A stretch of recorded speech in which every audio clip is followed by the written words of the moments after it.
Hey Ranger, what do you think about the new camper? Excited?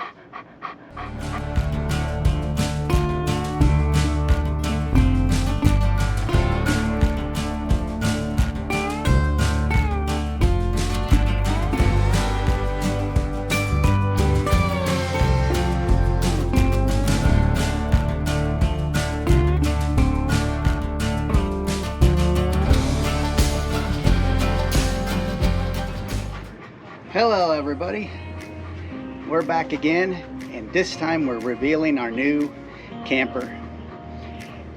As you all knew in the last video, that we decided to downsize because of our 37.5-foot camper was, it was kind of big, and we want to get into national park campgrounds and Forest Service campgrounds, and it was just a little too big for that. If you want to hear more about why we downsized, I'll put that in the end of this video. But anyways, this is our new camper. It's the E-Pro, Flagstaff E-Pro, and it's an E19FD. And so I'm going to show you some of the outside features. So first of all, we don't have all the fancy features we had on the last camper.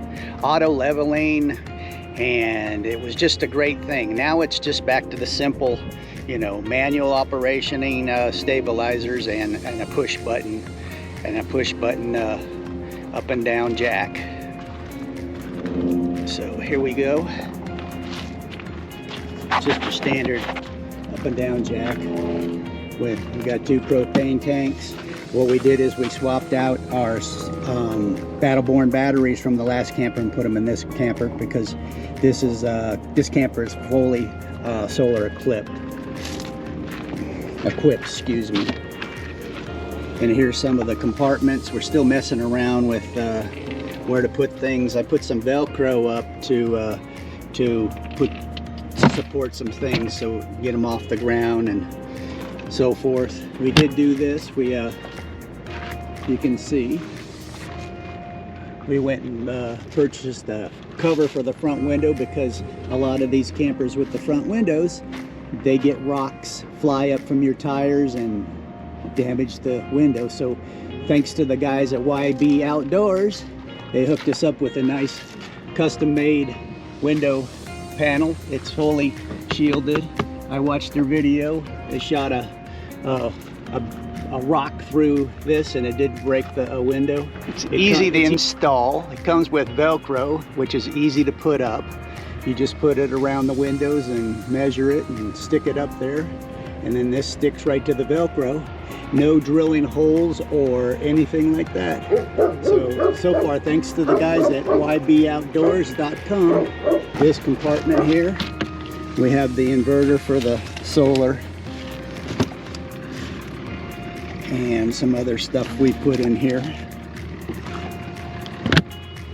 Over here is the pass-through compartment, which is not as big as our last one, but we're gonna try to make use of how it goes. Here's another look at the other side of it. We put our little stove in here on this side, but like I said, we have to get used to the smaller storage space, because we're used to a lot larger storage space. Over here in the back compartment storage area, we put up some Velcro for grilling utensils, and we're just trying to make use. We're still playing with all these compartments to see what fits in here, but again, we got to get used to the smaller storage. And like I said, this comes with a solar package. We have 2 solar panels on the roof, and we can now fully live off boondocking or live off the grid without any assistance. Though our storage tanks are smaller than we're used to, so that you have to keep in mind when you're boondocking. But another thing we have to get used to. And I'm sure you're ready to see the inside, so let's go take a look.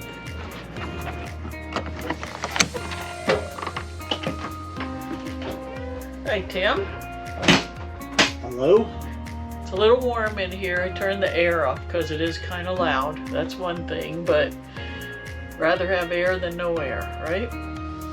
And it's a smaller camper, so it's something you just get used to. So we're going to show you why we love this camper. There's really nothing about it that we don't like, but there's a couple of things we had to adjust to. So, ready?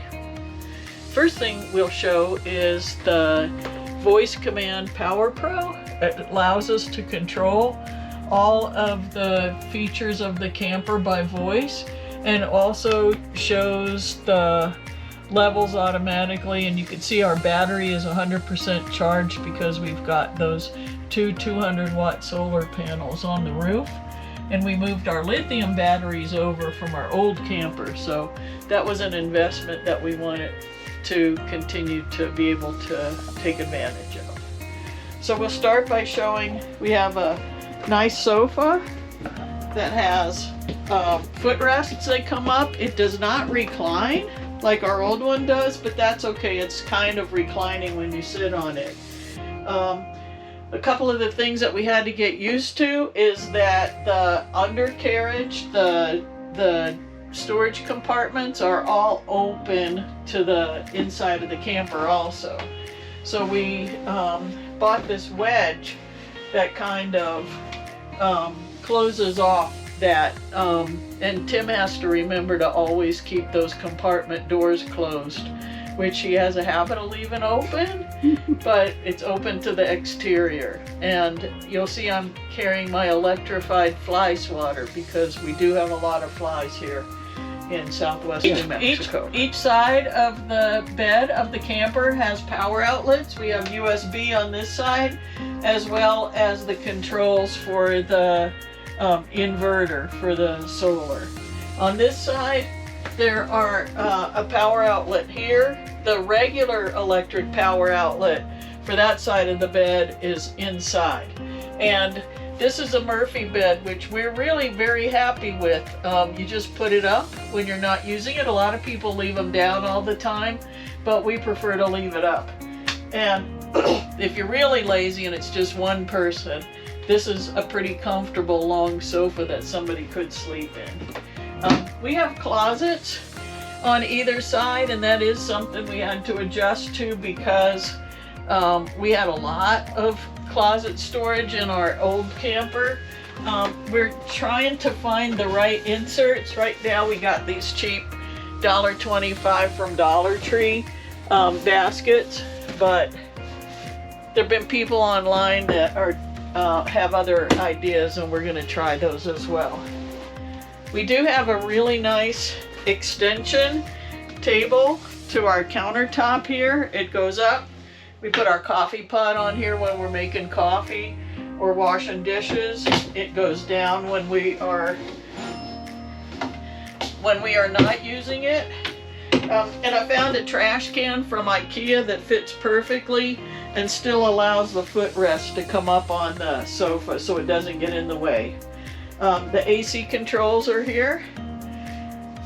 We moved over when I retired from child welfare. My staff got me a few things, and one of them is this key holder, which we keep in and we've been able to transfer it over. We've got a kind of small sink. The sink's not too big, but it's proportionate to the size of the camper. It's a nice stainless sink with the dish drainer or other modification. And one of the things that I was really definite about was we needed to have a stove that had, a lot of the campers this size only have a 2-burner stove. We have the 3-burner stove just like we had in the Outback, and we also have an oven. A lot of the campers this size do not come with an oven. They have a combination convection microwave, but we actually have both. Not a convection, but we have a microwave over the refrigerator that we will not use very often, but it's there if we choose to do it.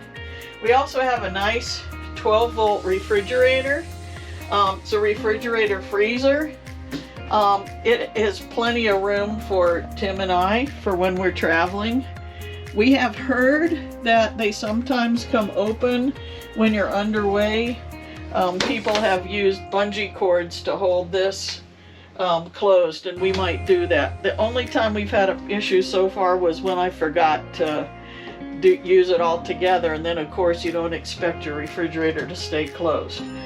It works really well for keeping the doors open when you're not using it, so you don't get mold and mildew inside. We have a nice sized dinette.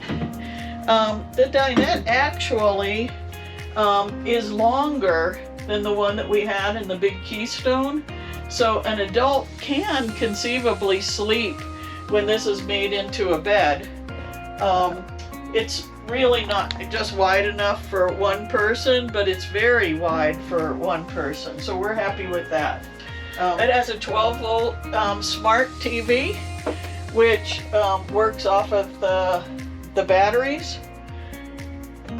Got plenty of storage, and we've got just about everything we could possibly need in our storage area. And there's additional storage over the stove sink area. We have way too many coffee mugs in here, but some of them we have sentimental attachment to and we can't get rid of. So there is very little storage. We have to figure out what we're going to do with non-perishable goods. And I'm thinking we need to get a dry box for non-perishable goods. We do have 3 nice drawers by the side underneath the sink, and a sponge little drawer. And that's pretty much it for the living area. We're going to go into the bathroom now, which is a very nice sized bathroom. Now, one of the things that I was very insistent about, and Tim also, was that we be able to access the kitchen and the bathroom when we're underway traveling, so that we don't have to go to a truck stop or a gas station or whatever to go to the bathroom, and also so that we can make our lunches when we're traveling and stop in a rest area.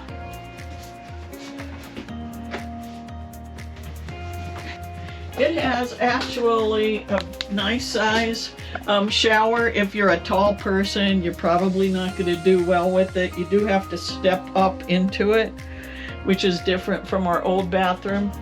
It has a water miser feature that allows you to set it so that the water recirculates back into the freshwater tank until it gets hot. You can tell it's hot by the fixture changing color, and that way you're not wasting any water if you're dry camping. Or we're very water conscious in New Mexico, and so we don't waste water at all.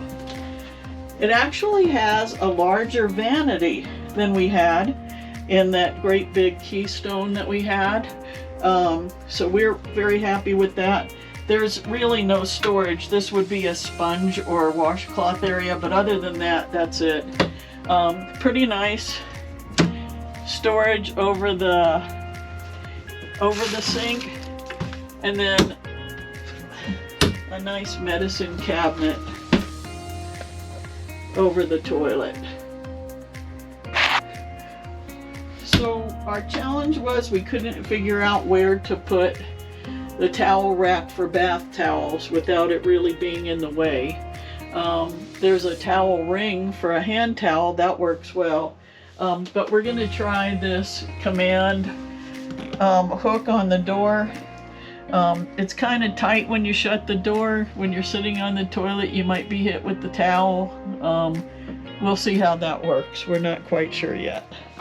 Cozy, what do you think about the new camper? Oh, you're a little more excited about it than Ranger is, but you're a good boys. Alrighty, buddies. Well, that's the tour of our new camper. We can't wait to use it on its first trip, which we're heading out to City of the Rocks campground in a few weeks. So we'll have a video for that, and so we'll see you then. And don't forget to like and subscribe to our channel. We enjoy putting out these videos for you, and if you like them, please give us a thumbs up and subscribe. So take it easy. We'll see you next time.